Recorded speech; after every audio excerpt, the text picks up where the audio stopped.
వేతనాలే తప్ప మళ్ళీ పెరగలేదు. ఆనాడు పక్క రాష్ట్రాలతో పోటీ పడి ఉండేది మన వేతనాలు. కానీ గత 5 సంవత్సరాలు ఈ ప్రభుత్వం పెంచలేదు. నిత్యావసర సరుకుల ధరలని పెరిగినాయి, అన్ని ధరలు పెరిగినాయి.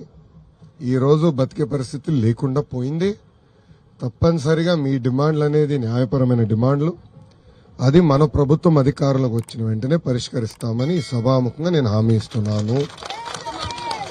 రెండో విషయం తల్లి, మీ పైన కేసులు పెడతాం చాలా చాలా బాధాకరం. అదే మా స్టార్టింగ్ నాకు తెలుసమ్మా, ఎందుకంటే నేను ఇప్పటికీ 3-4 సంఘ పెద్దలు వచ్చినా కలిశారు. పాదయాత్రలో గత 3 రోజులుగా నన్ను కలుస్తున్నారు. ఇట్లా కేసులు పెడుతున్నారు, నా దృష్టికి తీసుకొచ్చారు.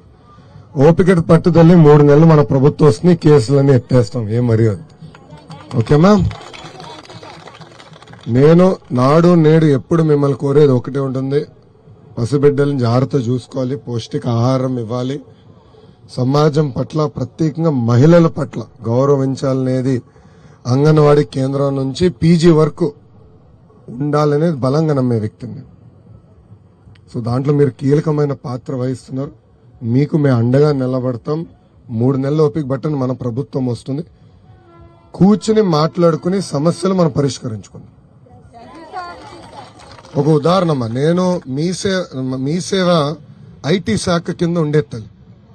ఆనాడు మీ సేవ ఆపరేటర్లు ఈమెయిల్ పెట్టారు తల్లి నాకు, అన్న మాకు ఈ సమస్యని చెయ్యకపోతే మేము సమ్మకి వెళ్తాం. కానీ ఎందుకే మీకు ఏంది, రాండి ఐటీ సెక్రటరీ గారు కూర్చుంటారు, కూర్చుని మన సమస్యలు మనం పరిష్కరిస్తామని 2 రోజులు పరిష్కరించాం.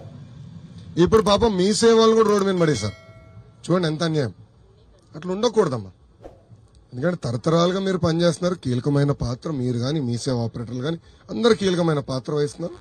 కానీ ఈ రోజు కావాలని మిమ్మల్ని వేధిస్తున్నారు, ఇది సరికాదు. మీకు అండగా నిలబడుతుంది తెలుగుదేశం పార్టీ అని సభాముఖంగా నేను హామీ ఇస్తున్నాను. ఓకేనమ్మా? నేను వెళ్ళొస్తాను.